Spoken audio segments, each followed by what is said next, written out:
Well, good morning everyone and welcome to another edition of Metro on the Move. Today we are in the rain heading northbound on the Appalachian Trail. Last night we had a great night until the rain came in, and it has been raining ever since. And now we're about to get even more rained on. So let's keep moving.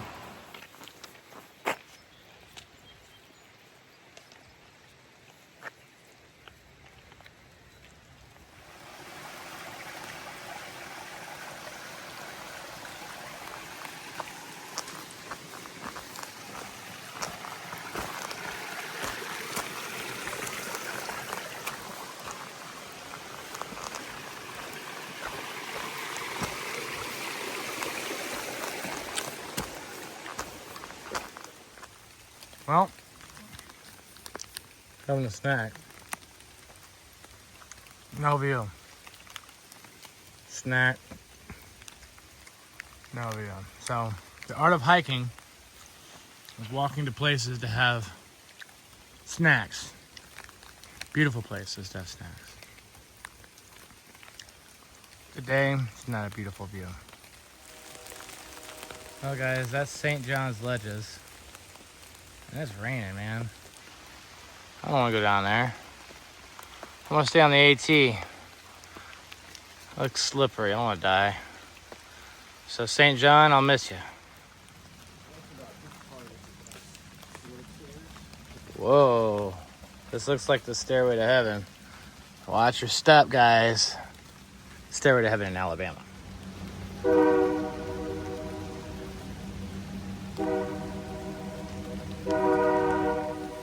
Whoa, dude, look at that. Slid right down that thing. Look at that. So you can see where my butt mark is right there. What up, bro?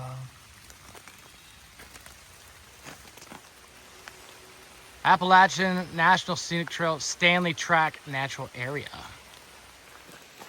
Okay, so we were just talking about what you do to hike in the rain. Now, obviously we're road walking right now. It's pretty straightforward.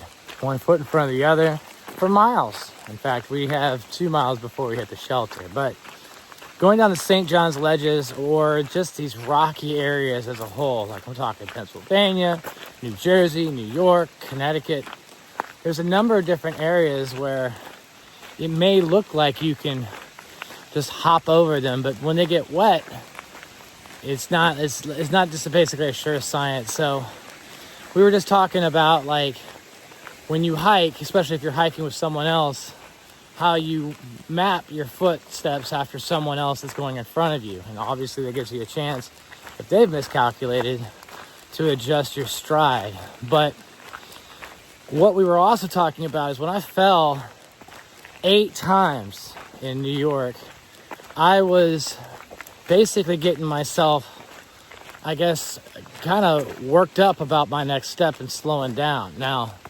there's a good and a bad part of slowing down. When you slow down on these slippery rocks, you might slip.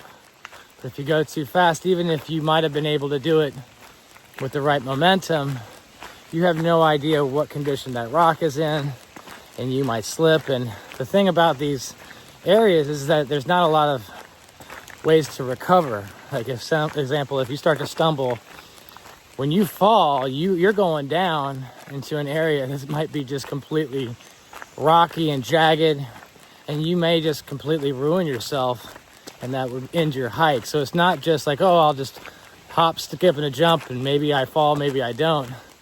There's some serious consequences. So where am I going with this? Even if you're an advanced hiker and you have really good dexterity, the rain, the elements on these rocks really make things kind of difficult to predict. But if you are hiking with someone, especially someone that's in front of you, you can map their footsteps and literally walk miles in their footsteps without having to, figure things out for yourself. So I'm very grateful for Alpha Gal, especially when we go through these areas. I'm just mapping my footsteps at this point because I don't want to fall anymore. Update on my pinky toe. It's starting to heal a little bit, but unfortunately at the same time, when it gets rainy like this, I found myself stretching my foot out more so and using all of my toes. So I've been kind of using it more so than I normally would. So I'm in a little bit of pain. But vitamin I during the day and Tylenol PM at night. All right.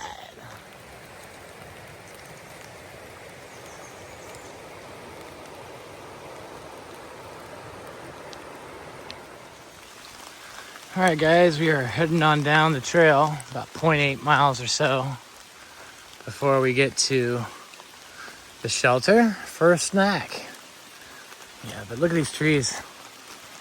Every shelter, every area has its unique feeling to it. And we just went down this huge, long road walk, and I got to a area where we're walking by the river. And then we got into this area. But just look at these trees. Isn't it beautiful?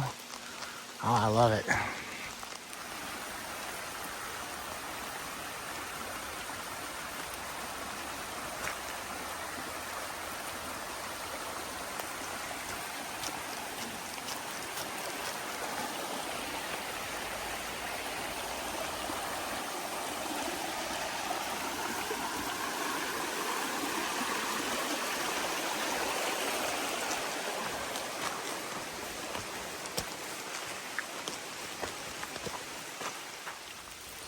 Stewart Hollow Shelter. Ah, Stewart.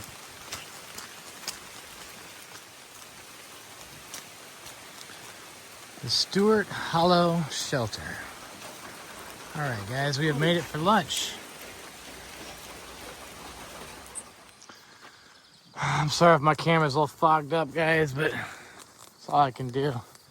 Got into a field here after walking along the river, the Housatonic or whatever river. Housatuck River for the past several miles. Now we're in a grassy plain. I hope I don't get any ticks. Anyway, my feet are wet. I'm wet, but at least it stopped raining.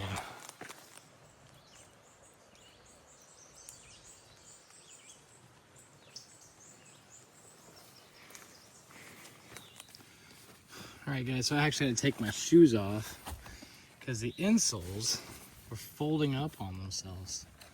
So this has happened with the new pair of Lone Peak 9s. Now, these only have about 300 miles on them or so. But as you can see, on both sides, they were folding up like this and giving me like this hot spot. So the other 9 pluses have been great, but these 9s have not been so good. So I just took the insoles out. Hopefully that'll work. Well, guys, I don't see any bridge down there. So it looks like our feet are getting wet today. Well, they're already wet. In fact, I just slipped and fell after taking my inserts out of my shoes coming down that hill. Watch out for the root balls.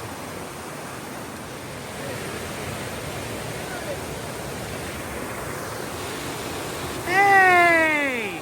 Hey!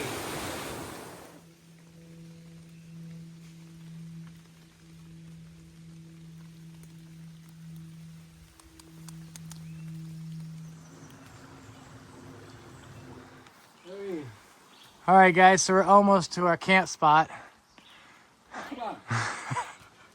It's just on the top of that rock. I think we gotta go through that hole. Really? Oh, yeah. It says turn right. I don't see a right. Yes, pretty narrow. Oh, there he is. I don't know, I'm gonna put my camera up.